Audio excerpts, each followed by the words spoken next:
अस्सलाम वालेकुम फ्रेंड्स। तो फ्रेंड्स आज हम स्टार्ट करने जा रहे हैं एफएससी पार्ट 2 मैथमेटिक्स के एमसीक्यूज़। तो फ्रेंड्स एमसीक्यूज़ को सॉल्व करने के लिए सबसे जो बेस्ट है वो हमारे पास ए प्लस ही होता है, क्योंकि ए प्लस में वो सारे एमसीक्यूज़ गिवन होते हैं जिनके ज़्यादा चांसेस होते हैं पेपर में आने के। तो ये हम स्टार्ट करते हैं। तो इसमें हमारे पास जो सबसे पहला टॉपिक है वो हमारे पास है फंक्शंस का। तो इसका जो सबसे पहला एमसीक्यूज़ है वो ये है कि हमारे पास कोई भी एक फंक्शन दिया हुआ है जिसकी जो एक्स से वाई पे मैपिंग हो रही है, और उन्होंने कहा हुआ है कि अगर F of x is equal to A है, ए हमारे पास अब इधर कोई भी एक कांस्टेंट टर्म है। तो फ्रेंड्स एक चीज़ हमेशा याद रखिएगा, जब भी हमारे पास ऐसा कोई फंक्शन आ जाए जिसमें एक सिर्फ और सिर्फ कांस्टेंट टर्म इन्वॉल्व है, तो उसको हम कांस्टेंट फंक्शन कहते हैं, जो कि इसका पार्ट सी है। तो फ्रेंड्स अगर मैं ब्रीफली बताऊँ तो ये जो हमारे पास ए है लीनियर फंक्शन, तो लीनियर फंक्शन हमारे पास कोई भी ऐसा फंक्शन होता है जिसमें हमारे पास पोलिनोमियल की पावर 1 होती है, और आइडेंटिटी फंक्शन ऐसा होता है जो अपने आप पर मैपिंग हो रहा हो। जिस तरह इधर हमारे पास एक्स मैपिंग हो रही है वाई पे, लेट्स सपोज अगर ये इसी तरह होता ना, हमारे पास एक एफ हमारे पास एफ हमारे पास एक कोई भी फंक्शन है और उसकी मैपिंग हो रही है एक्स से एक्स पर ही, तो इस फंक्शन को हम कहते हैं आइडेंटिटी फंक्शन। तो यहाँ तो इस तरह का कोई केस नहीं है, तो इसलिए हम ये हमारे पास इधर जो बेस्ट ऑप्शन है वो हमारे पास कांस्टेंट फंक्शन का है। तो क्लास नेक्स्ट है हमारे पास the area of a function as a the area of a circle as a function of its circumference C is. तो फ्रेंड्स ये हमारे पास एक्सरसाइज 1.1 का ही एक क्वेश्चन है, आपने वहाँ पे सॉल्व किया होगा। तो मैं थोड़ा सा इसे एक्सप्लेन कर देता हूँ कि वो कह रहे हैं कि हमारे पास जो एरिया ऑफ सर्कल है वो हमें पता होता है कि ए इज़ इक्वल टू होता है पाई आर स्क्वायर। तो सर्कमफ्रेंस का फार्मूला हमारे पास होता है C is equal to 2 pi r. अब हमने क्या करना है, एरिया ऑफ अ फंक्शन, इसको area of a function as a area of circle as a function of its circumference, यानी कि हमने इसमें सर्कमफ्रेंस का फंक्शन इन्वॉल्व करना है। मतलब ए के आगे हमारे पास कोई भी एक सी आना चाहिए, सर्कमफ्रेंस इसके अंदर ही इसका ही फंक्शन होना चाहिए। तो वो हम कैसे करेंगे, सॉरी 2 पाई आर होता है। तो यहाँ से हम आर की, हम देखें इनमें से अगर हम आर की वैल्यू निकाल के इसमें पुट कर दें तो फिर ये इस तरह हो सकता है। तो यहाँ से हम आर की वैल्यू निकालेंगे, वो आ जाएगी हमारे पास r is equal to C over 2 pi. अब इस वैल्यू को हम इधर वापस जब पुट करेंगे तो ये आ जाएगा हमारे पास पाई इंटू सी स्क्वायर ओवर 4 पाई का स्क्वायर। तो अभी इसे कैंसिल आउट, तो बाकी हमारे पास ये टर्म बच जाएगी। तो ये जो टर्म है हमारे पास, ये हमारे पास ये जो इधर पॉइंट सी दिया हुआ है, तो ये हमारे पास ये पॉइंट सी आ जाएगा, इसका राइट ऑप्शन। तो जो नेक्स्ट हमारे पास क्वेश्चन नंबर 3 है, उसमें कहता है cos hyperbolic square x plus sine hyperbolic square x is equal to. तो फ्रेंड्स ये हमारे पास एक फार्मूला है, ये 3 फार्मूलाज हैं जो आपको 1 पॉइंट पहले चैप्टर में याद करने पड़ेंगे, तो ये आप याद कर लें, ये इज इक्वल टू 1 होता है। अब नेक्स्ट हमारे पास कोई भी एक फंक्शन दिया हुआ है और कहा हुआ है कि अगर उसमें हम x की जगह माइनस एक्स पुट करते हैं और वापस वो वही फंक्शन बन जाता है, तो उस फंक्शन को हम क्या कहेंगे। तो फ्रेंड कोई भी ऐसा फंक्शन जिसमें हम x को माइनस एक्स से रिप्लेस कर देते हैं तो वो उसे हम इवन फंक्शन कहते हैं। ये हमने एक्सरसाइज के भी एक क्वेश्चन है 1.1 के, तो ये वहाँ पर भी आपने किए होंगे। तो फ्रेंड नेक्स्ट हमारे पास a function defined by this. अब हमने इस फंक्शन को बताना है कि इवन है या ऑड है, तो इसका भी वही मेथड है। हमने एफ ऑफ एक्स जो हमारे पास इधर दिया हुआ है, F of x is equal to x cube, तो इधर हमने x की जगह पर माइनस एक्स पुट करना है। तो ये देखिए जब हम इसमें माइनस एक्स पुट करेंगे तो ये आ जाएगा हमारे पास माइनस एक्स की क्यूब। तो अब ये देखिए हमारे पास माइनस एक्स क्यूब। अब देखिए फंक्शन भी वही है, फंक्शन चेंज नहीं होना चाहिए, ये भी हमारे पास एक कंडीशन होती है। अगर फंक्शन चेंज हो जाएगा तो वो ना इवन होगा ना ऑड होगा। अब देखिए फंक्शन वही है, ये भी एक्स क्यूब है, ये भी एक्स क्यूब है, और इधर ये पॉजिटिव है, इधर नेगेटिव है। जब भी इस तरह का केस हो जाएगा तो हम उस फंक्शन को क्या कहेंगे, ये हमारे पास ऑड फंक्शन है। तो इसका जो राइट ऑप्शन आ जाएगा वो 5 का सी हो जाएगा।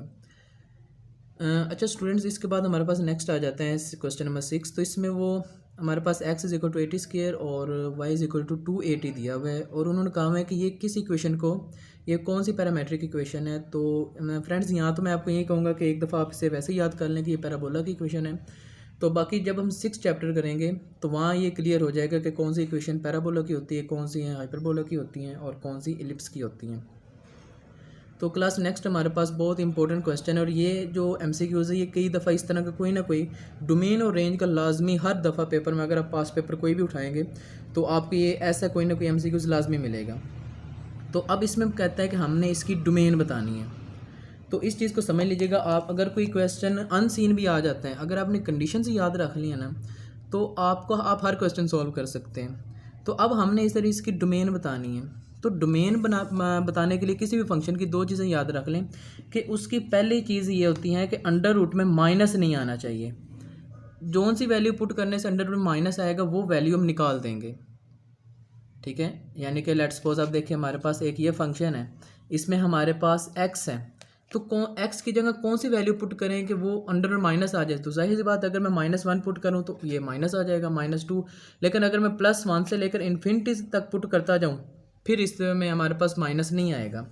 तो इसी तरह अंडर रूट में माइनस नहीं आना चाहिए। और दूसरी चीज़ इसमें होती है हमारे पास कि बट्टे में हमारे पास कभी भी ज़ीरो नहीं आना चाहिए, क्योंकि ये हमारे पास अनडिफाइन हो जाता है। तो आपने सिर्फ ये इन दो चीज़ों का ख्याल रखना है, बाकी हमारे पास ये सारे क्वेश्चन इजीली सॉल्व हो जाएंगे। अच्छा, अब इधर जो हमारे पास उन्होंने क्वेश्चन दिया हुए हैं वो ये हैं कि हमारे पास ये फंक्शन दिया हुआ है एफ ऑफ एक्स, ये हमारे पास फंक्शन दिया हुआ है F of x is equal to 2 plus under root X minus 1 this one. तो अब हमने इसकी डोमेन बतानी है। तो फ्रेंड्स देखिए इसमें इसकी डोमेन क्या हो सकती है। हमने पढ़ा है कि डोमेन हमेशा वो नंबर होता है जिसे पुट करने से हमारे पास अंडर रूट में माइनस ना आए। तो अगर देखिए कि अगर मैं इधर 1 से लेकर इन्फिनिटी तक पुट करता हूँ तो कोई भी नंबर पुट करता हूँ तो अंडर रूट में माइनस नहीं आएगा। लेकिन अगर मैं इधर से पीछे चलता हूँ तो हमारे पास सारे नेगेटिव नंबर आएंगे। जिस तरह लेट्स सपोज मैं अब ये 1 पुट करता हूँ तो देखिए 2 + 1 - 1 अंडर रूट, तो ये तो कैंसिल हो गया। तो हमारे पास जो आंसर बचेगा वो सिर्फ 2 होगा। तो अंडर रूट में तो माइनस नहीं आया, तो इसका मतलब है कि इसकी डोमेन में 1 इंक्लूड होगा। अब हम चेक करते हैं कि क्या इसकी डोमेन में -1 भी इंक्लूड है।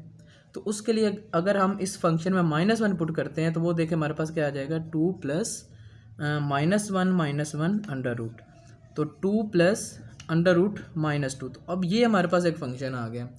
तो हमने तो पढ़ा है कि अंडर रूट में माइनस नहीं इंक्लूड होना चाहिए, नहीं आना चाहिए, तो इधर तो आ गया। तो मतलब ये इसकी डोमेन जो होगी उसमें हमारे पास -1 से लेकर अप टू सोन -इन्फिनिटी तक नंबर्स नहीं आने चाहिए।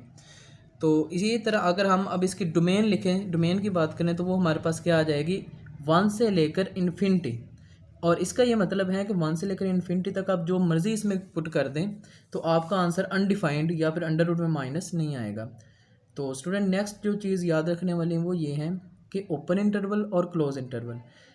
अब देखिए 1 इसमें पुट करने से हमारे पास आंसर 0 बच रहा है, यानी कि अंडर रूट में माइनस कैंसिल हो रहा है, तो 1 भी इसमें शामिल होगा। जब भी ऐसी कंडीशन हो जाए कि उसमें 1 भी इंक्लूड हो तो उसे हम क्या कहेंगे, उसके ऊपर एक क्लोज इंटरवल लग जाएगा। और इन्फिनिटी के ऊपर ऑलवेज ओपन इंटरवल लगता है। ये ओपन इंटरवल होता है और ये क्लोज इंटरवल होता है। ये याद रखने का आसान सा तरीका ये है कि देखिए इन्फिनिटी की जो ये भी थोड़ा सा इसी से मिलता जुलता है, तो जिधर इन्फिनिटी आती है उधर ये वाली वैल्यू हमेशा यूज़ होती है। वैसे मैं याद करने के लिए आपको बता रहा था। तो उम्मीद है इस चीज़ की आपको समझ आ गई होगी। तो अब हमारे पास जो इसकी इस तरह हमारे पास जो डोमेन है वो इसके सी पॉइंट आ जाएगा। तो नेक्स्ट हमारे पास है, अब ये भी हमारे पास एक पैरामीट्रिक इक्वेशन दे दी, उन्होंने बताया कि कौन सी इक्वेशन है, तो ये आप याद रख लें कि ये इलिप्स की है। अब क्वेश्चन नंबर 9 है कि हमने बताना है ये फंक्शन इवन है या ऑड है। तो जब इसमें हम x की जगह -x पुट करेंगे तो वो क्योंकि ऊपर स्केयर है तो -1 का स्केयर प्लस स्केयर हो जाएगा, प्लस x स्केयर हो जाएगा, तो ये हमारे पास एक इवन फंक्शन हो जाएगा। अब जो 10 है वो भी इजी है कि हमारे पास cos x है तो उसमें हमारे पास f(0) है। जब हम 0 अंदर पुट करेंगे तो cos 0 हमें पता होता है कि वो 1 होता है, तो इसका जो राइट ऑप्शन है वो D हो जाएगा। अब नेक्स्ट है हमारे पास क्वेश्चन नंबर 11 कि 2 sin hyperbolic x is equal to. तो फ्रेंड ये हम आपने फार्मूलाज पढ़े होंगे कि साइन हाइपरबोलिक x जो होता है वो हमारे पास e⁻x minus e⁻−x divided by 2 होता है। तो क्वेश्चन में अब उन्होंने हमें कहा है 2 sin हाइपरबोलिक x, तो हम इसका मतलब है कि इधर भी 2 है और इधर भी 2 है। तो अब इस 2 से ये 2 कैंसिल आउट हो जाएगा। अब हमारे पास राइट चीज़ जो है वो ये बच जाएगी। तो यही हमारा आप देख लें ये वाला जो इसका बी पॉइंट है ये हमारा इसका राइट आंसर आ जाएगा। तो इसके बाद हमारे पास नेक्स्ट है कि अब फंक्शन हमारे पास एक कोई फंक्शन है। अब उन्होंने पूछा हुआ है कि फंक्शन इवन है या ऑड है, तो हम इसे सॉल्व कर लेते हैं। हमारे पास उन्होंने फंक्शन ये दिया हुआ है कि हमारे पास f(x) इज़ इक्वल टू है cos x plus sine x. तो इसमें जब हम x की जगह माइनस एक्स पुट करेंगे तो ये हमारे पास आ जाएगा cause minus x plus sign minus x. तो फ्रेंड्स आपने एफएससी पार्ट 1 में पढ़ा होगा कि कॉज माइनस एक्स जो होता है ये हमारे पास एक पॉजिटिव वैल्यू देता है, तो ये आ जाता है हमारे पास कॉज एक्स, और साइन माइनस एक्स ये माइनस की वैल्यू देता है, तो ये हमारे पास आ जाता है माइनस साइन ऑफ एक्स। तो फ्रेंड अब ये देखिए ये हमारे पास एक टोटल वैल्यू चेंज हो गई है। तो ना ये हमारे पास ऐसा फंक्शन है ना ये इसका उल्ट फंक्शन है, हमारे पास ये फंक्शन ही चेंज हो गए हैं। तो ना ये इवन है और ना ही ये ऑड है, तो इसका जो राइट ऑप्शन है वो हमारे पास डी आ जाएगा। तो नेक्स्ट हमारे पास फ्रेंड्स क्वेश्चन है, अब function is said to be an even if. अब ये वही क्वेश्चन आ गया जो हमने पीछे भी किया था, तो इसके अलावा हम नेक्स्ट चलते हैं कि if Y is the image of X under function F we write it as. तो इसको अगर हमारे पास एफ वाई इमेज हो एक्स की तो हमारे पास इसे लिखने का जो मेथड है वो यूँ होगा F is Y is equal to F of X. तो फ्रेंड्स हमारे पास नेक्स्ट है कि F of x is equal to 2x + 5 then F of 2। अब ये इजी है हमारे पास, अब हमने एफ ऑफ 2 फाइंड करना है, तो 2 की वैल्यू इसमें पुट करेंगे तो हमारे पास 9 आ जाएगा। तो फ्रेंड हमारे पास जो नेक्स्ट है वो ये है कि which of the following is an odd function. तो फ्रेंड हमने अभी ऊपर बात की कि कॉज जो होता है वो हमारे पास पॉजिटिव हो जाता है, तो ये तो इवन है। कॉज हाइपरबोलिक का भी यही है कि वो हमारे पास एक पॉजिटिव वैल्यू दे देता है। तो जो साइन है, साइन हमें नेगेटिव वैल्यू देता है, लेकिन जब हम साइन नेगेटिव एक्स का स्केयर लेंगे तो वो फ्रेंड हमारे पास फिर वही चीज़ आ जाएगी कि साइन एक्स का साइन स्केयर एक्स आ जाएगा हमारे पास। तो ये हमारे पास इसका जो राइट ऑप्शन है, तो ये भी इवन है, ये भी और ये भी। हमारे पास जो ऑड फंक्शन है वो सिर्फ ये वाला है।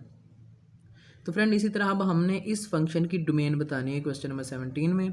तो डोमेन बताने का वही क्राइटेरिया है कि हमने सिर्फ और सिर्फ ये देखना होता है कि अंडर रूट में हमारे पास माइनस ना आ रहा हो। तो इधर हमारे पास फंक्शन है F of X is equal to X plus 1 under root. तो फ्रेंड इसमें कौन सी ऐसी वैल्यू पुट करें कि हमारे पास अंडर रूट में माइनस रिमूव हो जाए।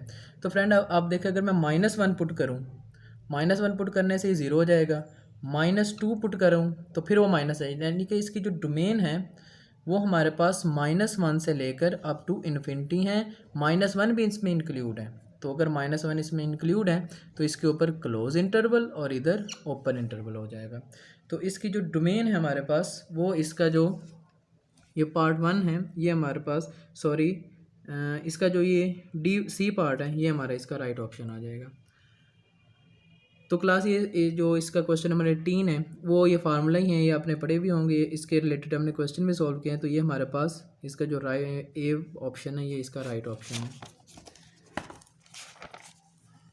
तो नेक्स्ट हमारे पास है कि a function F of x is equal to X second X. अब हमने 0 फाइंड करना है, एफ ऑफ 0 फाइंड करना है, तो ये भी इजी, हम इस फंक्शन में 0 पुट कर देंगे। तो इसमें हमने यूँ करना है असल में कि F of x is equal to है हमारे पास एक्स।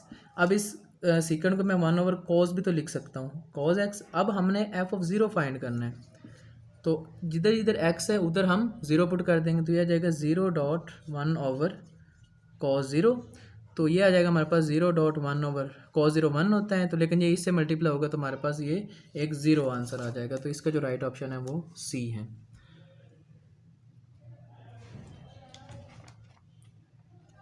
अच्छा फ्रेंड्स ये जो नेक्स्ट हमारे पास क्वेश्चन है 20, इसमें हमारे पास है the expression this is equals to. तो ये हमारे पास एक फार्मूला है, ये बुक पे ये फार्मूलाज 3 ये भी दिए हुए हैं, तो ये भी पेपर में अक्सर आ जाते हैं, तो ये आप वहाँ से याद कर लीजिएगा। तो इनके प्रूफ आगे BSc लेवल पे हैं, तो इधर वो प्रूफ करने की तो ज़रूरत नहीं है, लेकिन फ़िलहाल आप सिर्फ ये फार्मूलाज याद कर लें। तो इसका जो राइट ऑप्शन है वो साइन इनवर्स एक्स होता है। तो आज इस वीडियो के लिए सिर्फ ये 20 MCQs हैं, अगली नेक्स्ट वीडियो में इंशाल्लाह हम यहीं से कंटिन्यू करेंगे। ओके, टेक केयर, अल्लाह हाफिज़।